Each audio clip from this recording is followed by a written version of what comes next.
December 14th, 2012, a cold winter morning in Newtown, Connecticut. Inside Sandy Hook Elementary School, kids settled into their classrooms, teachers prepared their lessons, and parents went about their daily routines. It was supposed to be a normal day at school, but that is not what occurred. Hello there, and thank you for tuning in to Strawberry Inc.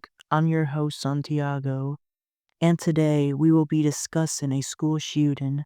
This episode is not for anybody, it's not for everybody. Therefore, listener discretion is advised, as well as viewer discretion. It is not an easy topic, and your mental health matters, so please log off, go listen to something more positive. If you are not the one to be standing these topics, I completely understand you. And before I start, please follow the show, subscribe to the YouTube channel, and like the episode. Your support means a lot. On this day, at 9:35 a.m., a lone gunman entered the school and committed one of the deadliest mass shootings in U.S. history. He killed 20 first graders and 6 teachers. Today on Strawberry Inc., we are going to explore the harrowing events of this day, the investigation that followed, and the legal battles that emerged in the years to come. The 20-year-old shooter was Adam Lanza. Before arriving at the school, he had already murdered his own mother, Nancy Lanza, in their home.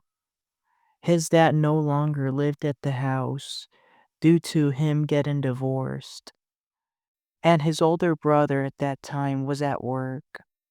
At approximately 9:35 a.m., he forced his way into the school by shooting through the glass panel near the front entrance. Once inside, he moved swiftly, targeting 2 first-grade classrooms. In just under 11 minutes, he fired 154 rounds, killing 26 people.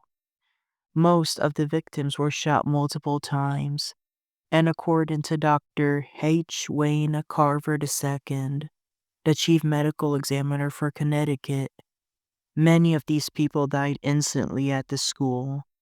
The children were between 6 and 7 years old.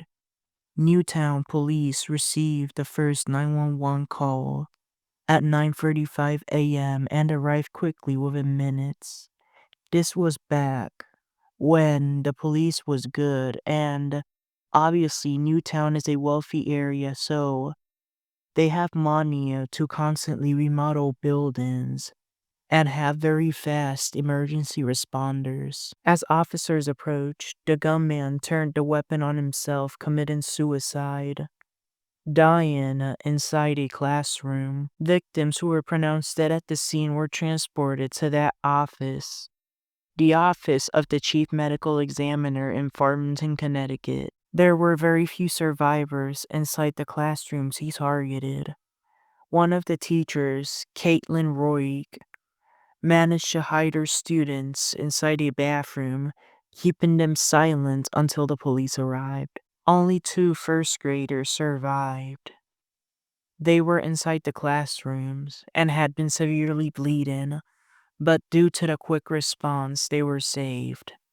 One of them, a 6-year-old girl, played dead by lying among the bodies of her classmates until the shooting stopped. The few injured survivors were taken to the Danbury Hospital, but due to the severity of the attack, none of them survived their wounds.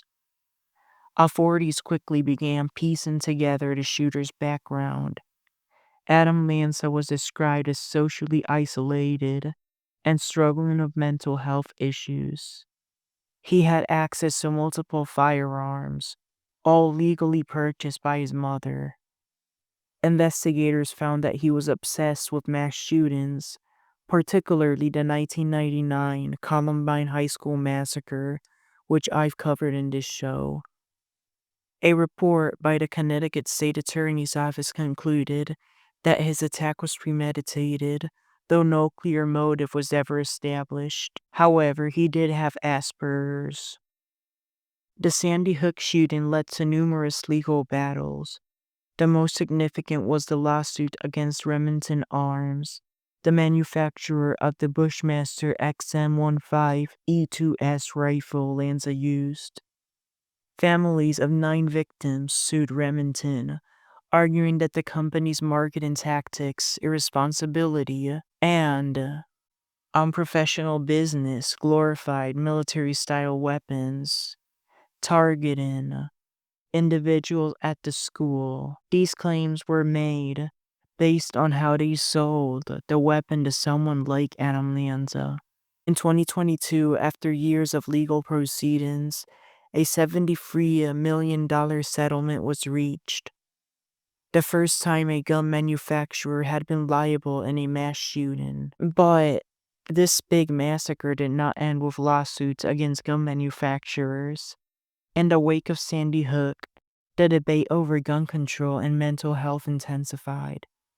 Connecticut passed strict gun laws, banning high-capacity magazines and requiring background checks for all firearm purchases. This also led to the creation of the Sandy Hook Promise, a nonprofit focused on preventing gun violence through education and mental health awareness. It has been more than a decade since this day, but the impact of Sandy Hook is still deeply felt.